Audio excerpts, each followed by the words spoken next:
Hello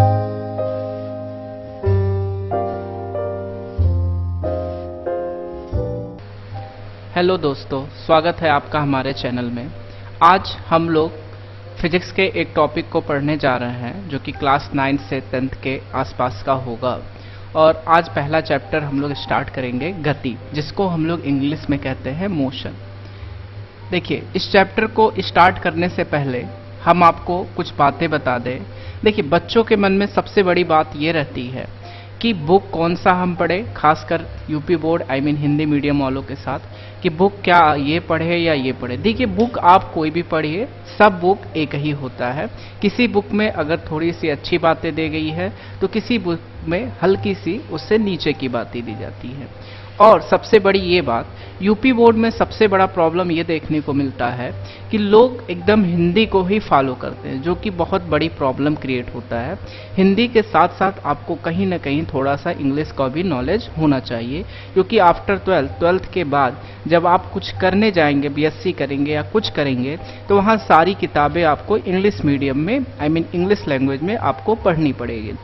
इसीलिए आप कोशिश ये क्या कीजिए कि हिंदी के साथ साथ हम थोड़ा सा इंग्लिश को भी टच करें। तो चलिए, तो सबसे पहले बात करते हैं गति, जिसको हम लोग कहते हैं इंग्लिश में मोशन। अब ये है क्या, ये चैप्टर का नाम है और इसमें होता क्या है।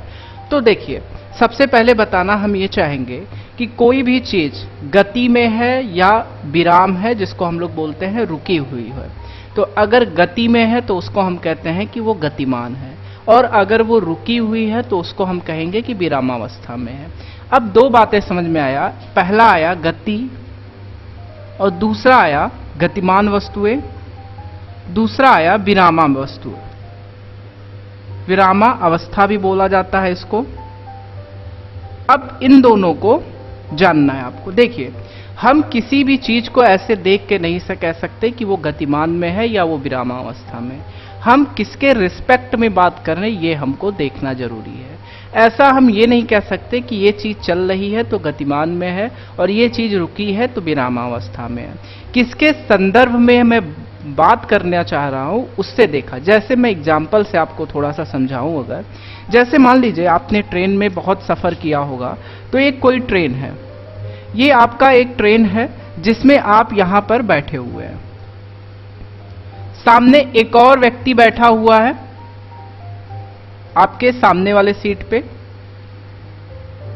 अब देखिए, अगर ट्रेन चल रही है तो सीधी बात है, ट्रेन में जो दोनों व्यक्ति ये बैठे रहेंगे, जिसको मैं ए और बी कह रहा हूं, वो भी क्या होंगे, चलेंगे। यानी क्या ये हम कह दे कि ये दोनों गतिमान अवस्था में है? सही है। गतिमान में का मतलब ये चल रहे हैं। गतिमान में कोई चीज तब कहा जाता है जब वो स्थान को चेंज करता है। मतलब मान लीजिए 5:10 पे अगर वो व्यक्ति यहां पर हो और 5:11 या 11 सेकंड जो भी कह ले, 5:11 पे अगर वो व्यक्ति यहां पर पहुंच जाता है, तो किसी एक विशेष जगह से अगर उसका स्थान चेंज हो जाता है, तो आप देखिए, अगर इसको दूरी निकालेंगे तो ये दूरी आपको छोटी नजर आ रही होगी और ये दूरी आपको थोड़ी सी बड़ी नजर आ रही होगी। तो अगर दूरी में चेंजिंग होने लगे, दोनों के बीच में 5:10 पे मान लो इसके बीच का 10 मीटर रहा हो और 5:11 पे इसके बीच का जो डिस्टेंस हो, दूरी हो, वो 11 मीटर रहा होगा, तो इस केस में कहेंगे कि वो गतिमान अवस्था में है। तो आपको ये समझ में आई बात कि गतिमान अवस्था क्या होता है। अगर कोई भी वस्तु या व्यक्ति, कोई भी चीज अपने प्रारंभिक अवस्था से, मतलब प्रारंभ में यहां था और यहां पर चला जाता है, तो उसका जो दूरी हो किसी एक निश्चित बिंदु से बदल जाती है, तो उसे हम क्या कहते हैं, गतिमान में कहते हैं। विरामावस्था क्या होता है, रुकी हो, मतलब 5:10 पे भी वो पॉइंट वहां पर हो और 5:11 पे भी वो पॉइंट अगर वहां पर हो, तो उसको हम कहेंगे कि ये जो पार्टिकल्स है, जो ऑब्जेक्ट होगा, जो बॉडी होगा, तो वस्तु होगी, उसे हम लोग क्या कहेंगे कि वो विरामावस्था में है, जब डिस्टेंस चेंज नहीं होगा। तो सबसे यहां एग्जाम्पल पे आते हैं। तो इस ट्रेन में ए व्यक्ति है और बी व्यक्ति है, यहां पर कोई एक तीसरा व्यक्ति है जिसका नाम है सी। देखिए ये दोनों चल रहे हैं, तो C के रिस्पेक्ट में कुछ देर बाद ये ट्रेन क्या होगी, आगे चली जाएगी, मतलब वो व्यक्ति यहां पर A चला जाएगा और एक व्यक्ति B यहां पर चला जाएगा। तो कुछ समय बाद देखते हैं कि इसका जो डिस्टेंस था वो बदल गया। एक बार ये व्यक्ति यहां पर है और दूसरी बार वो व्यक्ति वहां पर है, तो हम कहेंगे कि ये C के द्वारा, C के संदर्भ में ये व्यक्ति क्या है, गतिमान में है। लेकिन अगर A के संदर्भ में B की बात करें तो अभी भी देखिए A और B के बीच का डिस्टेंस यहां भी सेम है और यहां भी सेम है, तो हम ऐसा नहीं कह सकते कि A गतिमान में है B के संदर्भ में। तो यहां मैं आपको यही कहना चाहता हूं कि कोई वस्तु गतिमान में हो या विरामावस्था में है, ये ऐसे उसकी गति देख के नहीं कह सकते, बात किसके संदर्भ में हो रही है उससे देखते हैं। अगर A का संदर्भ C से है तो वो गतिमान है, लेकिन अगर A का संदर्भ B से होगा तो उस केस में वो क्या होगा बाबू, गतिमान नहीं होगा। तो आशा करते हैं ये आपको हमारी बात समझ में आई होगी कि गतिमान और विरामावस्था। अब बात करते हैं अगर ये गतिमान नहीं है तो क्या है, तो A B के संदर्भ में विरामावस्था में है, क्योंकि पहले केस में इनके बीच का जो डिस्टेंस था, दूसरे केस में भी जो डिस्टेंस है, दूरी है, वो दोनों बदल नहीं रही है, इसीलिए हम उसको क्या कहते हैं कि वो कैसा है, विरामावस्था में है। और A के संदर्भ, C के संदर्भ में अगर A की बात करेंगे तो वो गतिमान में होगा, C के संदर्भ में B की बात करेंगे तो वो भी क्या होगा बाबू, गतिमान होगा। लेकिन A के संदर्भ में अगर B की या B के संदर्भ में A की बात करेंगे तो वो विरामावस्था में होगा, क्योंकि अगर इसको मैं फर्स्ट पोजीशन मानूं और इसको मैं सेकंड कंडीशन मानूं तो आप देखिए पहले और दूसरे में इनके बीच की डिस्टेंस सेम है, जिससे ये मालूम चल रहा है कि दोनों एक दूसरे के संदर्भ में क्या है, विरामावस्था में है। चलिए आगे चलते हैं, अब बात करते हैं राशियां की। तो सबसे बड़ी बात राशियां होती क्या है, तो देखिए जैसे आपको मालूम होगा मैथ्स की अगर बात करते हैं तो मैथ्स में नंबर किस काम में आते हैं, तो मैथ्स में नंबर जो होते हैं वो काउंटिंग करने की काम में आते हैं। तो जिस प्रकार मैथ्स में नंबर की अहमियत है उसी प्रकार फिजिक्स में राशियां की अहमियत होती है। अब बात करते हैं राशियां कैसी होती हैं, क्या करती हैं। तो राशियां किसी चीज के बारे में हमको बताती है, जिस प्रकार नंबर क्या होता है, काउंटिंग करता है, उसी प्रकार राशियां किसी के बारे में बताती है कि अगर मान लियो 5 किलोग्राम का है तो जो किलोग्राम है वो राशि है, इसका मतलब वो 5 किलोग्राम भारी है। मान लीजिए यहाँ बस्ती से गोरखपुर की डिस्टेंस 70 किलोमीटर है, तो जो किलोमीटर है वो राशि है। मान लीजिए मैंने कहा कि 5 सेकंड है, तो जो सेकंड है वो राशि है। तो आपको समझ में आया होगा राशियां का फिजिक्स में क्या महत्व होता है। अब बात करते हैं राशियां कितने प्रकार की होती है। देखिए राशियां 2 प्रकार की होती है। पहला प्रकार है सदिश राशि और सेकंड है अदिश। देखिए जिस तरह मैंने नाम लिखा है उसी तरह यह भी आपको मालूम होगा कि ये होता क्या है। देखिए स मतलब संस्कृत या हिंदी में मतलब होता है, स मतलब 7 होता है, और अ मतलब आपको पता है अगर किसी के सामने अ लग जाता है तो उसका मतलब अपोजिट हो जाता है। जैसे मैंने कहा प्रयत्नशील, इसका मतलब जो व्यक्ति है वो बहुत मेहनती, लेकिन मैंने कहा अप्रयत्नशील, इसका मतलब जो बच्चा है, जो व्यक्ति है वो डल है, भोदू टाइप का है। तो अ एक निगेटिव वर्ड देता है और सा एक पॉजिटिव वर्ड देता है। तो देखिए सा प्लस दिस, अगर इसका हम थोड़ा सा संधि विच्छेद करें, मतलब वैसे है, रियल वाला नहीं है। सा प्लस दिस मतलब दिशा के साथ साथ, दिशा के साथ, यही मतलब हुआ। इसका मतलब अगर अर्थ किए रहे अ प्लस दिस दिशा ना हो, यानी दिशा के बिना। देखिए ये समझने के लिए है, ऐसा आपको केवल समझाने के लिए बुक में नहीं मिलेगा, बस आप समझ जाइए, वही बहुत बड़ी बात है। देखिए अगर हम बात करते हैं इसका क्या अर्थ है, तो देखिए कोई भी राशि है उसमें एक चीज होती है, वो होती है मैग्नीट्यूड। मैग्नीट्यूड मतलब जिसको हम लोग हिंदी में कहते हैं परिमाण। तो सभी राशियों में क्या होती है बाबू, परिमाण होती है। ठीक, इसको हम लोग इंग्लिश में कहते हैं मैग्नीट्यूड, और दिशा को इंग्लिश में कहते हैं बाबू डायरेक्शन कहते हैं। तो अगर हम बात करते हैं कि सदिश राशियां क्या है, तो ऐसी राशियां जिसमें परिमाण के साथ साथ दिशा भी होती है उसी राशियों को हम लोग क्या कहते हैं, सदिश राशि कहते हैं। मैं रिपीट करता हूं, ऐसी राशियां जिसमें परिमाण के साथ साथ दिशा भी होती है उसे हम लोग क्या कहते हैं, सदिश राशियां। अदिश राशि क्या है, ऐसी राशि जिसमें केवल परिमाण होते हैं, दिशा नहीं होती है, तो ऐसी राशियों को हम लोग क्या कहते हैं, अदिश राशियां। तो आपको समझ में आ गया होगा कि अगर दिशा के साथ हुआ तो सदिश हो गया और दिशा के बिना हुआ तो अदिश राशि। मैग्नीट्यूड मतलब परिमाण दोनों में होना चाहिए, ये नेसेसरी है। अब बात करते हैं सदिश राशियां क्या हैं और कैसे हम पहचानते हैं कि कोई राशि सदिश है या अदिश है। देखिए, सदिश और अदिश राशियों का सबसे बड़ा एग्जाम्पल है कि आप प्रैक्टिकल में जाइए, मतलब व्यवहारिक ज्ञान में जाइए। आप लोग 9th क्लास में हैं या 10th क्लास में हैं, तो आप लोग को पता होगा, आपने इतनी दुनिया देखी है कि थोड़ी थोड़ी आपको हर चीज के बारे में नॉलेज होगा। जैसे मैं आपसे कहूँ 5 किलोमीटर, तो आप देखिए 5 किलोमीटर क्या है। आप 5 किलोमीटर, जैसे मान लीजिए आपको यहां पर मैंने खड़ा कर दिया, अब कहूं 5 किलोमीटर तुम जाओ, तो आप कहोगे सर 5 किलोमीटर तो इधर भी जा सकते हैं, 5 किलोमीटर इधर भी जा सकते हैं, 5 किलोमीटर इधर भी जा सकते हैं, 5 किलोमीटर इधर भी जा सकते हैं। इसका मतलब ये हुआ कि जो 5 किलोमीटर है उसको दिशा का ज्ञान हो ही नहीं रहा है, चाहे इधर जाओ, चाहे इधर जाओ, चाहे इधर, चाहे इधर। लेकिन एक चीज सेम है कि यहां से 5 जाओगे, यहां से 5 जाओगे, यहां से 5 जाओगे और यहां से भी 5 जाओगे। तो परिमाण तो फिक्स है, ऐसा नहीं परिमाण 6 हो जा रहा है, परिमाण तो फिक्स है, बट डायरेक्शन नहीं मालूम चल रहा है। इसका मतलब जो 5 किलोमीटर है वो क्या हो गया बाबू, अदिश राशि। सॉरी, 5 किलोमीटर जो हो गया वो क्या हो गया, अदिश राशि। अब 5 किलोमीटर क्या है, इसे हम लोग कहते हैं दूरी। इसे हम लोग क्या कहते हैं, दूरी। तो आपको मालूम चला कि जो दूरी होती है वो कैसी राशि है, जो दूरी होती है वो कैसी राशि है, अदिश राशि है। अब बात करते हैं, एक होता है विस्थापन। तो समझते हैं विस्थापन पहले क्या है, उसके बाद सदिश से मैं उसको कंपेयर करता हूं, इंक्लूड करता हूं। देखिए, विस्थापन क्या होता है, इनिशियल पोजीशन से, आई मीन प्रारंभिक जगह से और अंतिम जगह के बीच का जो डिस्टेंस होता है उसी को हम लोग क्या कहते हैं, विस्थापन कहते हैं। जैसे थोड़ा सा मैं अगर प्रैक्टिकल की बात करता हूं, देखिए फिजिक्स पूरा प्रैक्टिकल पे है, व्यवहार पे फिक्स है। अगर आप जितना प्रैक्टिकल से समझेंगे चीजें उतनी ही आसान होगी, जितना क्रिटिकल करेंगे, रट्टा लगाएंगे, उतना ही प्रॉब्लम करेगा। आज याद है, 2 दिन याद रहेगा, हो सकता है 2 महीना याद है, लेकिन ये सब चीजें क्लास 12th और BSc तक जाती हैं तो आप पक्का है कभी ना कभी क्या होंगे, भूल जाएंगे।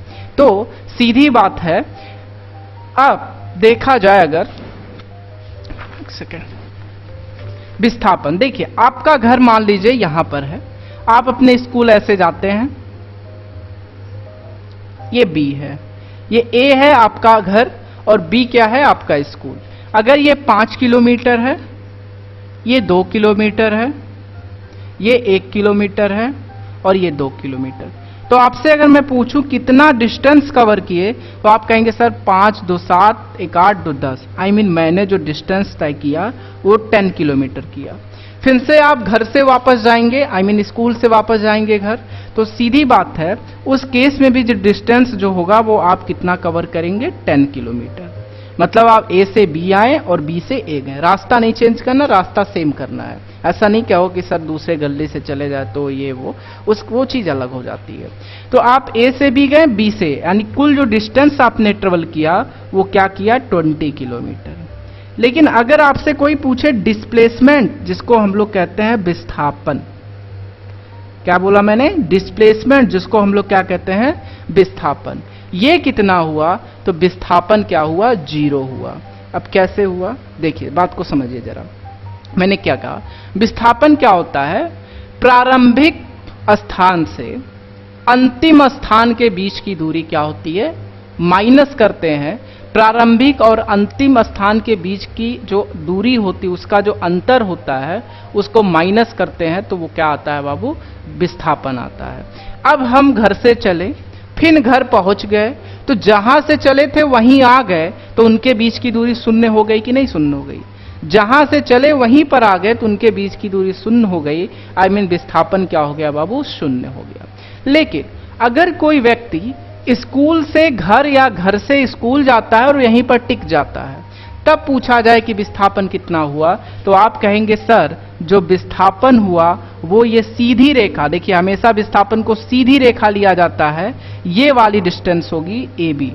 AB को हम लोग क्या कहेंगे तब? विस्थापन कहेंगे। तिरछा मत लेना 5, 2, 7, 2, 8 या 10, नहीं, विस्थापन हमेशा सीधी होती है। सबसे छोटी दूरी प्रारंभिक बिंदु से अंतिम बिंदु के बीच की जो होती है उसी को हम लोग क्या कहते हैं? विस्थापन। अब बात करते हैं विस्थापन किस में आएगा। तो देखिए यहां जो मैंने एग्जाम्पल बनाया था उसी से मैं रिलेट करने की कोशिश करूं अगर, तो मैंने कहा था यहां पर कोई व्यक्ति है वो 5 किलोमीटर इधर जाता है, 5 किलोमीटर इधर भी जा सकता है, 5 किलोमीटर इधर भी जा सकता है, 5 किलोमीटर इधर भी जा सकता है।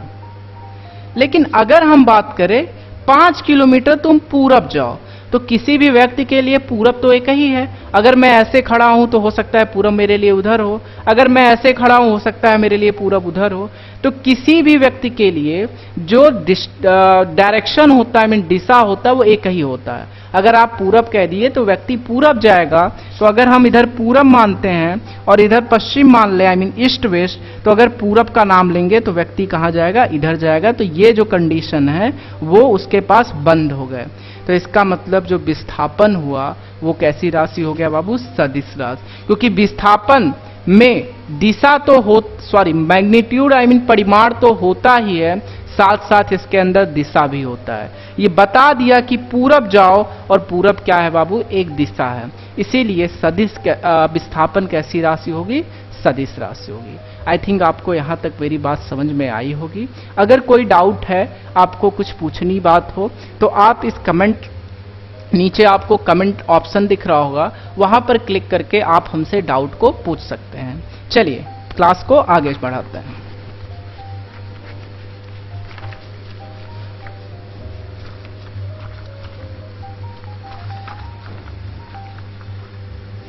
देखिए अब बात करते हैं गति की, जो हमारा टॉपिक है, और वेग। ये दोनों होते क्या है? देखिए गति और वेग दोनों सेम है, बस अंतर क्या है? गति जो है वो अदिश राशि है और ये कैसी है? सदिश राशि। आप कहेंगे सर आपको तो याद है, आपने बता दिया, हम कैसे जानेंगे? देखिए हम बता रहे हैं, आप जानेंगे तो पक्का है जानेंगे। ध्यान से समझिएगा मेरी बात को। गति का जो फार्मूला होता है उसको हम लोग कहते हैं चली गई दूरी, चली गई दूरी बटे लिया गया समय, लिया गया समय। अब देखिए अभी मैंने बताया था कि जो दूरी होता है वो क्या होता है बाबू? अदिश राशि होती है। पीछे जाइए आप जरा देखिए, दूरी जो होता है वो अदिश राशि होता है और विस्थापन जो होता है वो सदिश राशि होता है। और जो समय होता है वो भी कैसी राशि है? समय। समय मतलब समझते होंगे आप लोग, बताने की जरूरत नहीं है। समय भी कैसी राशि है बाबू? अदिश राशि है। तो आपको ये बात समझ में आई कि चली गई दूरी भी क्या है? अदिश है। तो अदिश बटे अदिश हमेशा कैसी राशि आती है बाबू? अदिश आती है। बात को समझिएगा, ये भी अदिश, ये भी अदिश, तो अदिश बटे अदिश जो आती है राशि वो कैसी आती है? अदिश। तो इसका ये मतलब हुआ कि गति भी कैसी राशि है? अदिश राशि। आपसे कोई पूछे कि गति का परिभाषा बताओ, तो आप कहिए किसी एक वस्तु के द्वारा, किसी वस्तु के द्वारा चली गई दूरी और लिए गए समय के अनुपात को हम लोग क्या कहते हैं? उस वस्तु का गति कहते हैं। मैं अगेन रिपीट करता हूं, किसी वस्तु के द्वारा चली गई दूरी और उस दूरी को कवर करने में, चलने में जितना समय लिया जाता है उसी के अनुपात को क्या कहते हैं? गति कहते हैं। या बुक में और भी डिफिनेशन है, क्या कहते हैं? देखिए आपने बहुत हिंदी मीडियम में पढ़ा होगा एकांक। पहले ये समझ लो एकांक होता क्या है। एकांक मतलब होता है एक, कोई चीज एक हो। तो कहते क्या है? एकांक समय में, यानी एक समय में, यानी एक सेकंड में, एकांक समय में चली गई दूरी को ही हम लोग क्या कहते हैं? एकांक समय में चली गई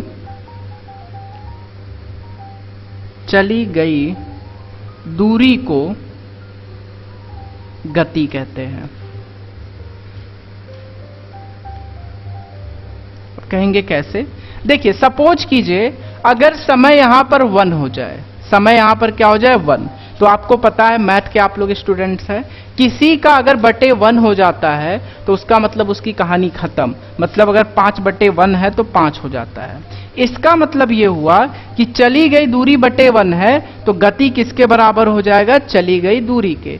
तो उसी को इंक्लूड करा गया कि एकांक समय में चली गई दूरी को ही हम लोग क्या कहते हैं? गति कहते हैं। या दूसरा डेफिनेशन आप कहिए कि किसी वस्तु के द्वारा चली गई दूरी और लिए गए समय के अनुपात को हम लोग क्या कहते हैं? गति कहते हैं। और ये कैसी राशि है? एक अदिश राशि है। और इसके अगर मात्रक की बात करते हैं, जो सबसे इंपॉर्टेंट बात है, तो अगर मात्रक की बात करें तो देखिए कैसे मात्रक फाइंड करते हैं। देखिए, दूरी का जो मात्रक होता है वो होता है बाबू किलोमीटर, हो सकता है मीटर, लेकिन प्रायः क्या होता है? मीटर लिया जाता है। अभी जब राशि बताएंगे तो आपको समझाएंगे मात्रक कैसे होते हैं, क्या होते हैं। आज की क्लास में ही हम बता देंगे, बस थोड़ा धैर्य बनाए रखिएगा। तो इसका जो मात्रक होता है वो होता है मीटर, और इसका जो मात्रक होता है सेकंड। तो इसका जो गति का जो मात्रक होगा वो मीटर पर सेकंड हो जाएगा। ध्यान से समझिए, दूरी का मात्रक मीटर, समय का मात्रक सेकंड, तो गति का जो मात्रक होगा वो मीटर पर सेकंड हो जाता है, या मीटर बटे सेकंड। कई किताब ने आपको ऐसे भी लिखा मिलेगा, चूंकि देखिए ये पावर 1 है, जब ऊपर जाता है तो आपको पता है माइनस हो जाता है, आप लोग इतना पढ़े हैं। तो आपसे अगर कोई पूछे कि गति का मात्रक क्या होता है तो आप कहिए मीटर पर सेकंड बटे सेकंड, या मीटर सेकंड पे इनवर्स, आई मीन पावर 1 बोला जाता है, इसको इंग्लिश में इनवर्स कहते हैं। देखिए, मैं बार बार कहता हूं इंग्लिश का बड़ा इंपॉर्टेंट रोल होता है। अगर आप इंग्लिश से भागते हैं तो वो आपकी गलती है, आप थोड़ी सी टच में चलिए। हम नहीं कहते आप 100% चलिए, लेकिन कम से कम 20 से 30% तो टच में चलिए। चलिए अब बात करते हैं वेग की। अब बात करते हैं वेग की।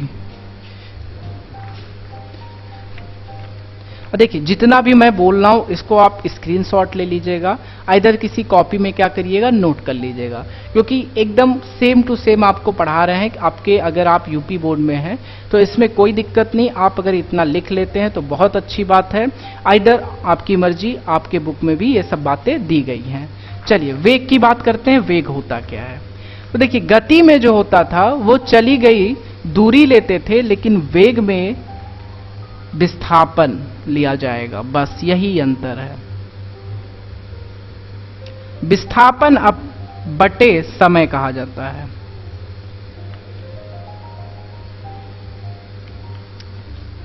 मैं रिपीट करता हूं, वेग में क्या होता है? विस्थापन बटे समय लिया जाता है। देखिए, विस्थापन का भी मात्रक मीटर होता है और समय का भी मात्रक सेकंड होता है, तो जो इसका यूनिट होगा वही इसका यूनिट। लेकिन यहां पर बात क्या है? यहां पर बात यह है कि जो वेग है वो कैसी राशि है? सदिश राशि। अभी मैंने लिखा था। अब ये कहां से आया? देखिए, विस्थापन कैसी राशि है? सदिश। और समय कैसी राशि है? अदिश। तो सदिश बटे जो अदिश होता है, हमेशा ध्यान रखिएगा, सदिश बटे जो अदिश होता है वो हमेशा कैसी राशि होती है बाबू? सदिश राशि होती है। सदिश बटे जो अदिश होता है वो हमेशा कैसी राशि आती है? सदिश राशि आती है। और अदिश बटे अदिश कैसी राशि होती है? अदिश। ये दिमाग में याद कर लीजिएगा। अब आप कहेंगे सर ये तो ट्रिक हम जान नहीं रहे थे। देखिए, ये ट्रिक नहीं है, ये अपना है। 99 नहीं, मैं कहूंगा 98% तक ये फॉलो होता है। केवल 1 से 2% तक ये रूल फॉलो नहीं होता है, जो आप 12th में जाकर के आपको मालूम चलेगा ये सब बातें। खैर, आगे बात करते हैं कि वेग का। देखिए, वेग को जब डिफाइन करते हैं, परिभाषा देते हैं, तो कहते क्या है? किसी वस्तु के द्वारा तय किए गए विस्थापन और उस विस्थापन को तय करने में लिया गया समय के अनुपात को ही हम लोग क्या कहते हैं? वेग। वहां पर क्या कहते थे? किसी वस्तु के द्वारा चली गई दूरी और उस दूरी को तय करने में लिए गए समय के अनुपात को हम लोग क्या कहते थे? गति कहते थे। यहां पर वही बात है, बस दूरी के जगह क्या हो गया है? विस्थापन हो गया है। अब देखिए, अगर बात करते हैं इसका डिफिनेशन एक और, वही बात, एकांक समय में किसी वस्तु के द्वारा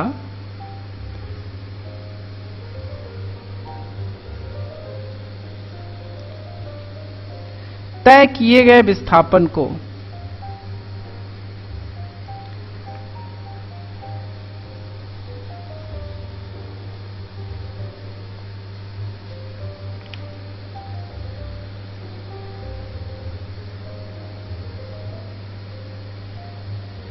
वेग कहते हैं। एकांक समय में किसी वस्तु के द्वारा तय किए गए विस्थापन को हम लोग क्या कहते हैं बाबू? वेग कहते हैं। अगर अब बात करते हैं इन सब चीजों के, तो देखिए एकांक समय का मतलब यहां पर एक, और विस्थापन बटे एक मतलब एक, विस्थापन बटे एक मतलब विस्थापन, और वेग किसके बराबर हो गया? विस्थापन। यानी जब समय एकांक हो जाएगा तो जो वस्तु के द्वारा तय किया गया विस्थापन होगा उसी को तो हम लोग वेग कहेंगे। या दूसरा डेफिनेशन जो मैंने बताया, किसी वस्तु के द्वारा तय किए गए विस्थापन और उसको विस्थापन को तय करने में लिए गए समय के अनुपात को ही हम लोग क्या कहते हैं? उस वस्तु का वेग कहते हैं। चलिए अब बात आगे करते। तो आपने ये समझा कि सदिश वेग कैसी राशि है? सदिश राशि है। अगर बात करते हैं इसका मात्रक, तो आपको मैंने बताया कि जो वेग का जो डिफिनेशन होता है वो विस्थापन बटे समय होता है। अब देखिए विस्थापन का जो मात्रक होता है वो मीटर होता है, क्योंकि ये भी दूरी है, और समय का जो मात्रक होता है सेकंड होता है। तो आप देखिएंगे कि जो गति का मात्रक होता था वही वेग का मात्रक है। जिस प्रकार दूरी का मात्रक और विस्थापन का मात्रक सेम है, उसी प्रकार गति और वेग का भी मात्रक क्या होता है? सेम होता है। रीजन क्या है? जब ये नहीं बदल रहा है तो ये क्यों बदलेगा? भाई समय यहां भी है, समय यहां, समय तो नहीं चेंज हो रहा है, बस यही जगह चेंज हो रहा है। तो जब दूरी का मात्रक है मीटर और विस्थापन की मात्रक है मीटर, तो यानी गति और वेग का भी मात्रक क्या होगा? सेम सेम होगा। अब बात करते हैं दूरी और विस्थापन में अंतर क्या है। तो सबसे पहले मैंने दूरी को बताया कि दूरी एक अदिश राशि है और विस्थापन कैसी राशि है? सदिश राशि। तो आप एक तरफ दूरी को लिखिए और एक तरफ क्या कीजिए? विस्थापन को लिखिए।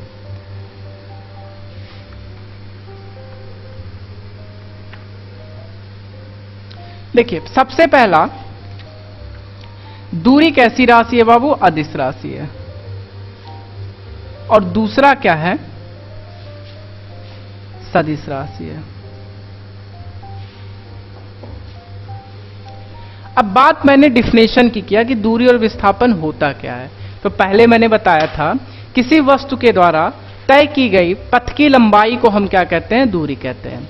किसी वस्तु के द्वारा तय किए गए पथ की लंबाई को क्या कहते हैं? दूरी कहते हैं। तो यह समझ में आया कि कोई अगर पथ की लंबाई वस्तु तय करता है तो उसे हम उसका क्या कहते हैं बाबू? दूरी कहते हैं। विस्थापन की अगर बात कहते हैं तो मैंने बताया कि अगर कोई वस्तु प्रारंभिक बिंदु से चलता है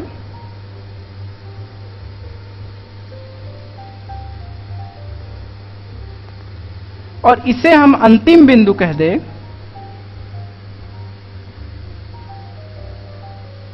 तो इनके बीच का जो स्मॉलेस्ट डिस्टेंस होता है, आई मीन सबसे छोटी जो दूरी होती है, जिसको हम लोग शॉर्टेस्ट डिस्टेंस भी कह सकते हैं, तो इसी को हम लोग क्या कहते हैं? प्रारंभिक विस्थापन कहते हैं। यानी क्या हुआ? किसी वस्तु के द्वारा, अगर कोई वस्तु चल रहा है तब की बात करें, किसी वस्तु के द्वारा चली गई जो विस्थापन होता है वो कैसे डिफाइन होता है? प्रारंभिक बिंदु और अंतिम बिंदु के लंबवत दूरी के, लंबवत दूरी हमेशा छोटी होती है इसलिए वहां लंबवत भी कहना सही होगा। प्रारंभिक और अंतिम बिंदु के बीच की सबसे छोटी दूरी को हम लोग क्या कहते हैं? उस वस्तु का विस्थापन कहते हैं। तो आपको समझ में आया, यहां पर पथ की लंबाई हो रही थी और यहां पर क्या हो रहा था? जो लंबवत जो बीच की सबसे छोटी दूरी है उसे हम लोग क्या कहते हैं? विस्थापन कहते हैं। अगर तीसरा अगर देखा जाए तो देखिए दूरी कभी शून्य नहीं हो सकती। रीजन क्या है मैं आपको समझा देता हूं। अभी दूरी कभी शून्य नहीं हो सकती,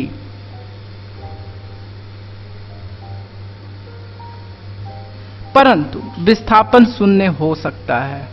अब कैसे होगा इसको मैं समझाने की कोशिश कर। देखिए मैंने अभी एक एग्जाम्पल दिया था। क्या दिया था कि जैसे मान लीजिए ये आपका ए है और ये आप यहां पर आपका स्कूल बी है। तो अगर आप ऐसे ऐसे चल के आएंगे, अगर ये 5 किलोमीटर है और ये 15 किलोमीटर है, ये 5 किलोमीटर है, तो 5, 15 और 5 कुल मिला जुला के ये जो व्यक्ति चलेगा दूरी कितना चलेगा, 25 किलोमीटर। ठीक, अगर वापस जाएगा तो 25 और चलेगा। I mean, जो डिस्टेंस इसने ट्रेवल किया वो 50 किलोमीटर। लेकिन जैसे ही व्यक्ति घर पे पहुंचेगा तो देखिए प्रारंभिक बिंदु भी इसका यही है और पहुंच गया, I mean, अंतिम बिंदु भी इसका यही हो गया। तो क्या उस केस में विस्थापन शून्य हो जाएगा कि नहीं, क्योंकि प्रारंभिक बिंदु और अंतिम बिंदु के बीच के छोटी दूरी को क्या कहते हैं, विस्थापन कहते हैं। यानी इसका क्या मतलब हुआ, वो शून्य हो सकता है। इसी प्रकार वेग और गति में भी अंतर होता है। तो चलिए वो भी देख लेते हैं। यहां पर आप लिखिए गति और यहां पर आप क्या लिखिए, वेग। देखिए विस्थापन से वेग बनता है और दूरी से गति मिलता है। तो हम जानते हैं गति का जो डिफिनेशन होता है वो क्या होता है, मैंने अभी बताया कि चली गई जो दूरी होती है और समय के अनुपात को हम लोग क्या कहते हैं, गति। तो पहला जो अंतर मिला हमको उसका डिफिनेशन ही मिल गया कि किसी वस्तु के द्वारा चली गई दूरी और लिए गए समय के अनुपात को हम लोग क्या कहते हैं, गति कहते हैं। अगर इसकी बात कहते हैं तो वेग जो होता है वो विस्थापन डिवाइडेड बाय समय होता है। इसका मतलब ये हुआ किसी वस्तु के द्वारा तय किया गया विस्थापन और समय के अनुपात को हम लोग क्या कहते हैं, वेग। तो पहला तो आपको ये अंतर मिल गया।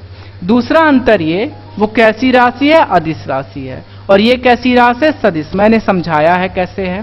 और तीसरी बात ये शून्य नहीं हो सकती। रीजन क्या है, चूंकि दूरी कभी शून्य नहीं होती, पीछे मैंने बताया है क्यों नहीं शून्य होती है।